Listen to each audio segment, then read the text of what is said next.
Hello.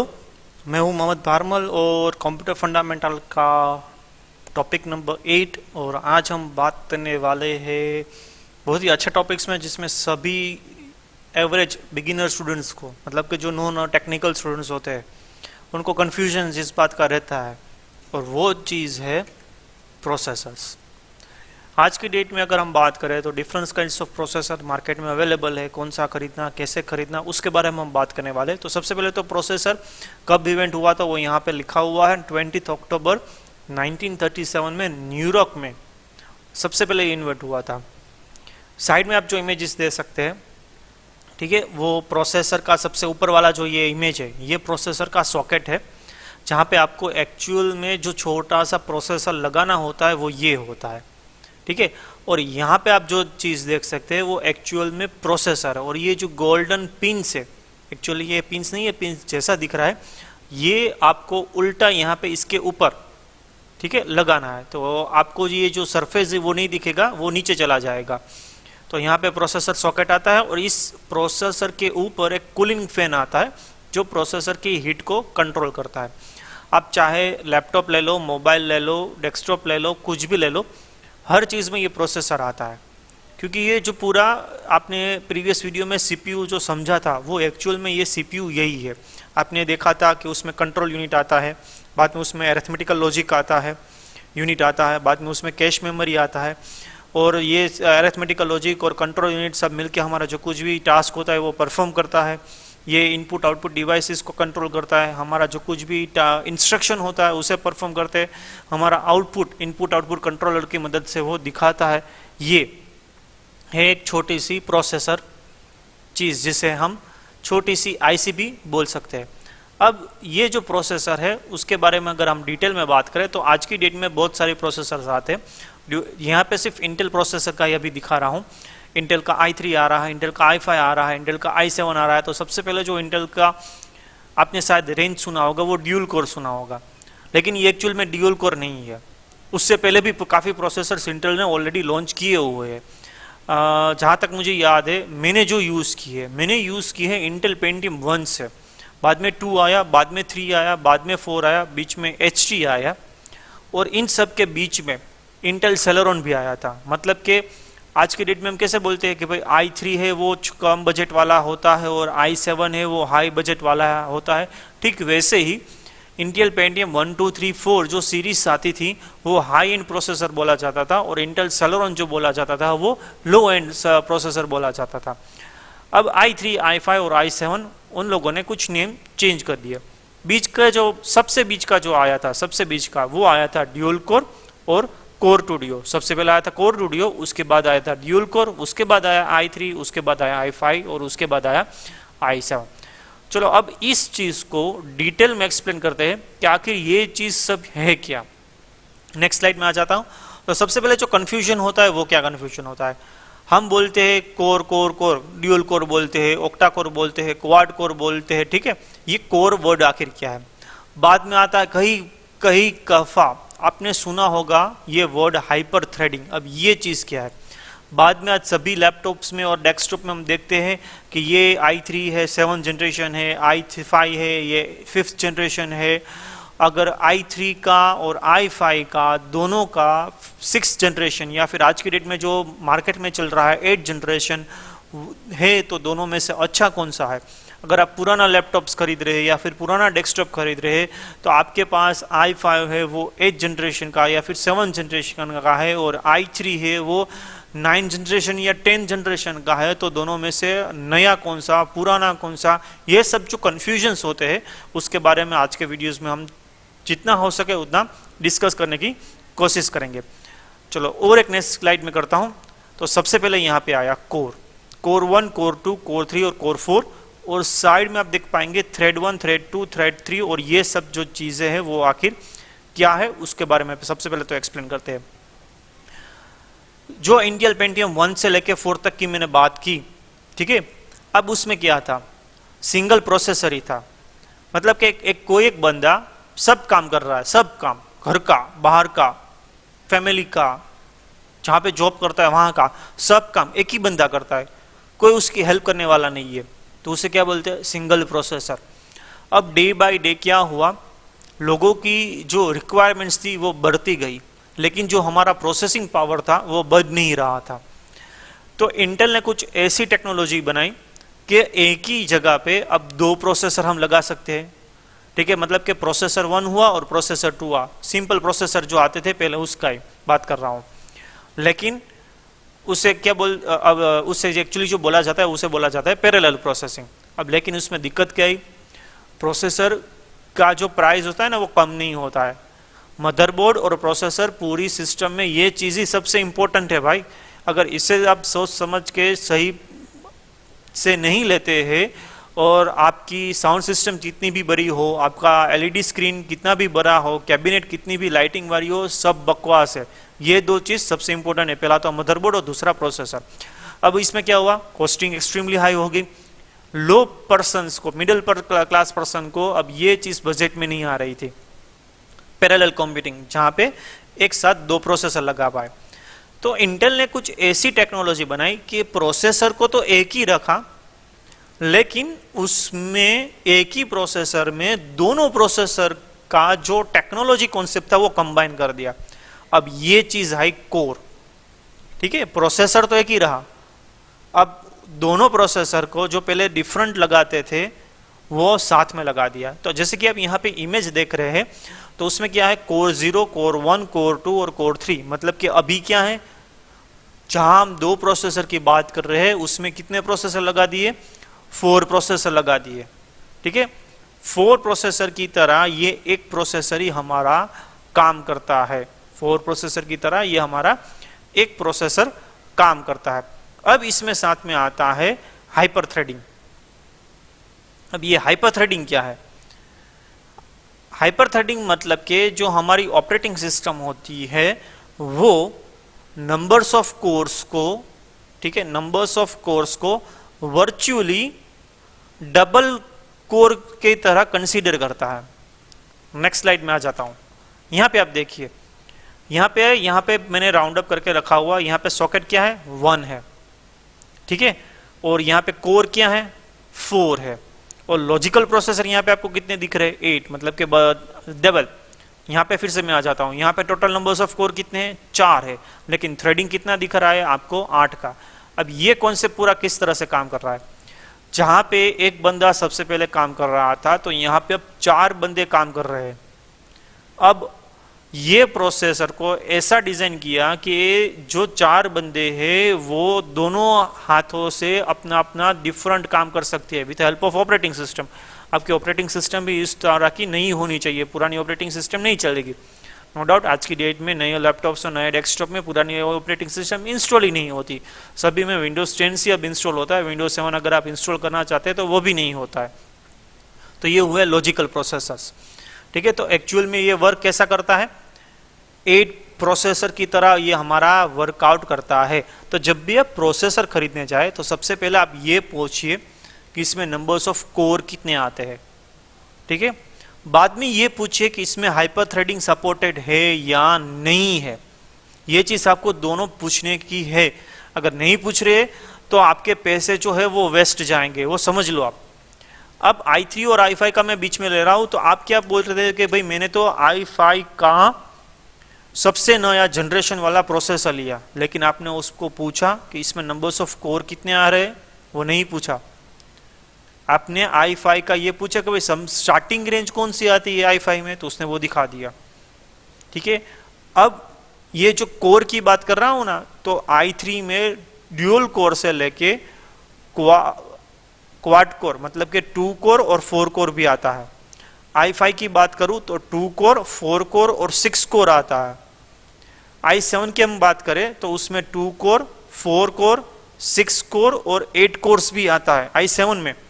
अब आपने क्या किया, i5 का पूछा, स्टार्टिंग रेंज का ले लिया, तो उसमें कितने कोर आ गए आपके पास, 2 कोर्स और 4 कोर्स। लेने का कौन सा था आपको, 6 कोर वाला। तो ये बात आपको पूछनी है तब कि इसमें नंबर्स ऑफ कोर कितने आते हैं। साथ में ये भी पूछना है आपको कि इसमें हाइपर थ्रेडिंग पॉसिबल है या नहीं है। अब ये हाइपर थ्रेडिंग क्या है, जो मैंने लॉजिकल प्रोसेस का एक्सप्लेन कराया वो। अब इसमें हाइपर थ्रेडिंग अगर आपको खुद से चेक करना है कि इसमें पॉसिबल है या नहीं, ठीक है, तो डायरेक्टली वो कैसे चेक कर पाते हैं वो मैं बाद में एक्सप्लेन करता हूँ। लेकिन अब हम बात करते हैं साथ में जनरेशन की। कोर चीज मतलब कि क्या, एक बंदा मल्टीपल पर्सन की तरह काम करते हैं, मतलब कि एक प्रोसेसर मल्टीपल प्रोसेसर की तरह काम करते हैं, वो कोर।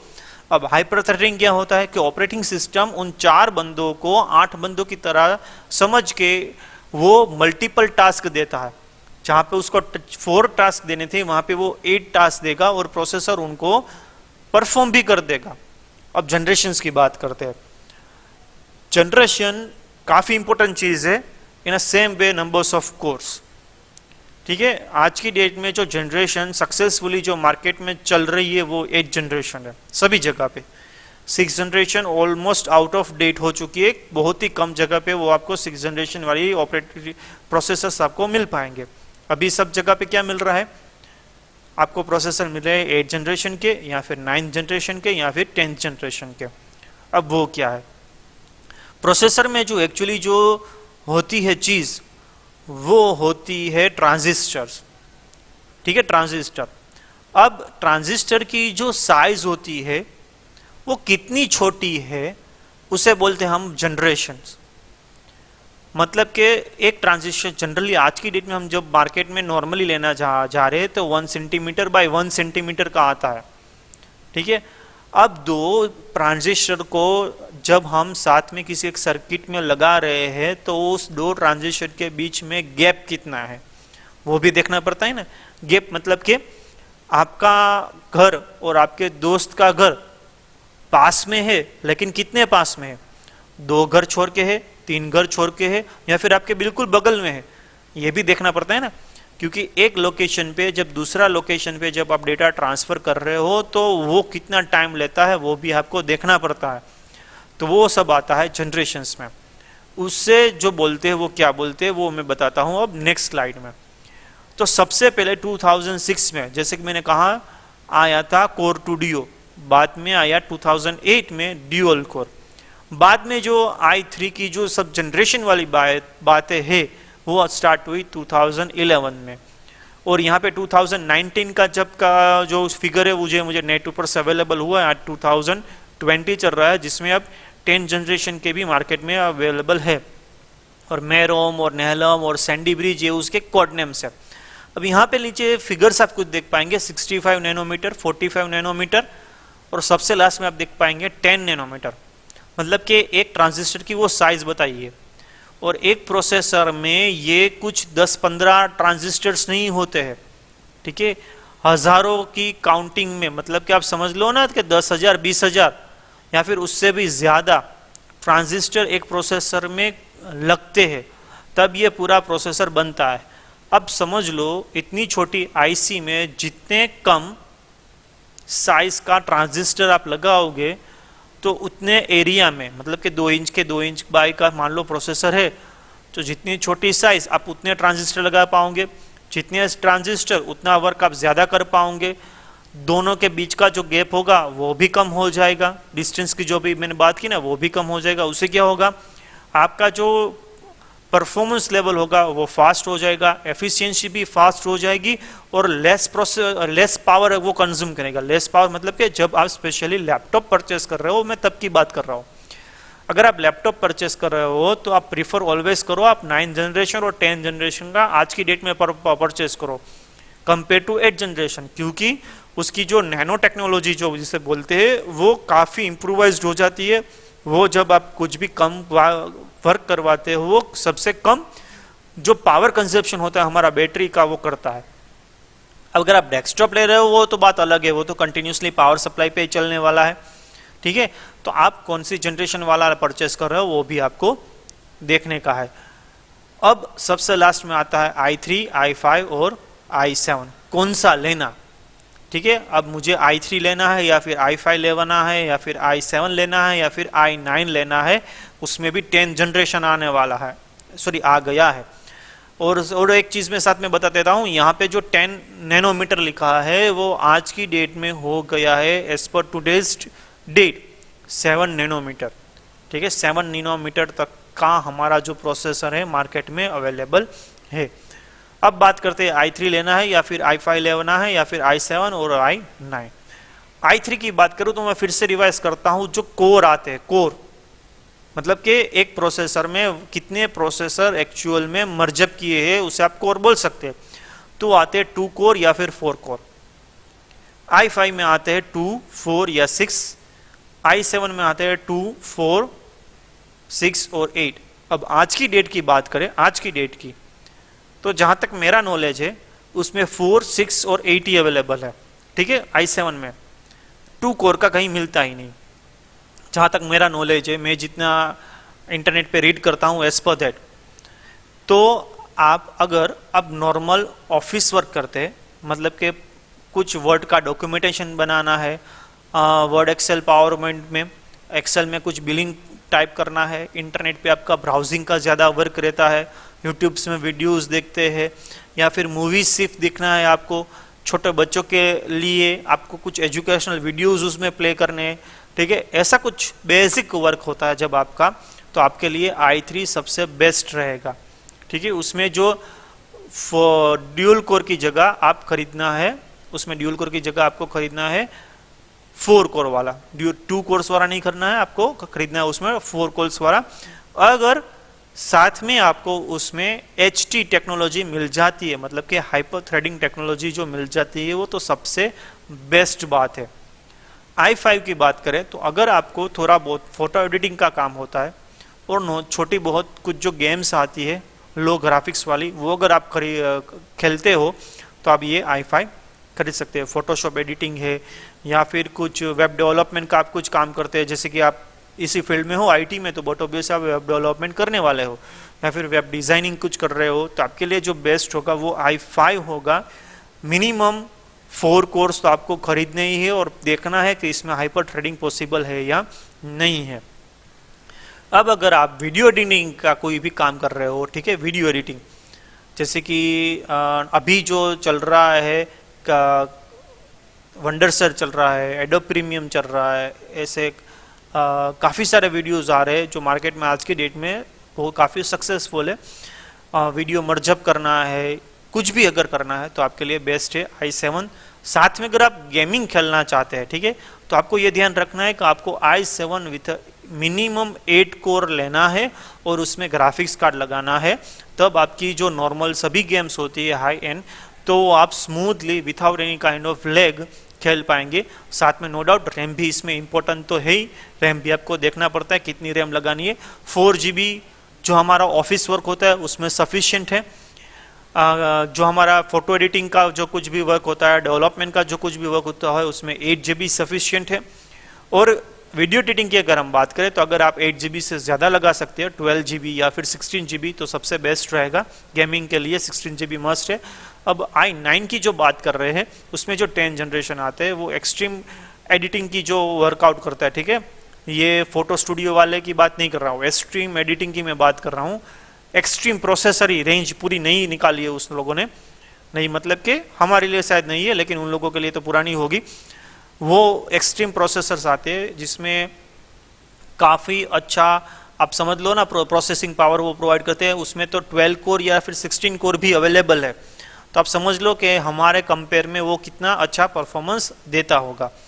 अब हाइपर थ्रेडिंग की हम बात करें तो ऐसे ही अगर आपको हाइपर थ्रेडिंग अवेलेबल है या नहीं देखना है प्रोसेसर पे, तो सबसे वापस आ जाता हूँ प्रीवियस स्क्रीन में, तो यहाँ पे आप देख पाएंगे, यहाँ पे कुछ लिखा हुआ है Intel registered mark core trademark i7 600K। अब ये 6700 ये क्या है? 6700 ये होती है उनकी जनरेशन। अगर किसी का प्रोसेसर मॉडल नेम उसका जो फर्स्ट नंबर होता है 4 से स्टार्ट होता है, 4 के बाद 4 डिजिट कोई भी हो तो होता है 4th जनरेशन का, फर्स्ट नंबर 5 का होता है तो होता है 5th जनरेशन का। अभी जो आपके सामने जो प्रोसेसर है वो है 6th जनरेशन का। तो आप लैपटॉप या डेस्कटॉप खरीदो तो आपको ये देखना है कि आपका जो कुछ भी स्टार्टिंग नंबर है वो 8 हो, ठीक है, स्टार्टिंग नंबर फर्स्ट कौन सा हो, 8 हो। अब इसमें हाइपर थ्रेडिंग पॉसिबल है या नहीं ये देखना है, तो लास्ट में आपको डायरेक्टली देखना है उसमें के अल्फाबेट आना चाहिए, जैसे कि यहाँ पे आ रहा है। अगर के अल्फाबेट नहीं आ रहा है तो समझ लो इसमें हाइपर थ्रेडिंग पॉसिबल नहीं है। ऑलवेज ये प्रीफर करो कि आप हाइपर थ्रेडिंग वाला प्रोसेसर खरीदो, वरना आपका जो बजट होगा उसी बजट में आप जो पैसे होते हैं ना वो वेस्ट हो जाएंगे, तो आपको हाइपर थ्रेडिंग वाला प्रोसेसर खरीदना है। ठीक है, तो ये हो गया core, hyper threading, generation, i3, i5 और i7। आई थिंक ऑलमोस्ट मैंने सभी टॉपिक्स को जितना अच्छी तरह से एक्सप्लेन कर पा रहा था मैंने कर दिया है। फिर भी अगर कुछ भी आपको क्वेश्चन है तो आप मुझे कमेंट में लिख सकते हैं, मैं आपका जो कुछ भी डाउट्स होगा जितनी जल्दी रिप्लाई करके सोल्व कर पाऊंगा उतना मैं कर दूंगा। वीडियो को लाइक कर दीजिए और चैनल को सब्सक्राइब कर दीजिए।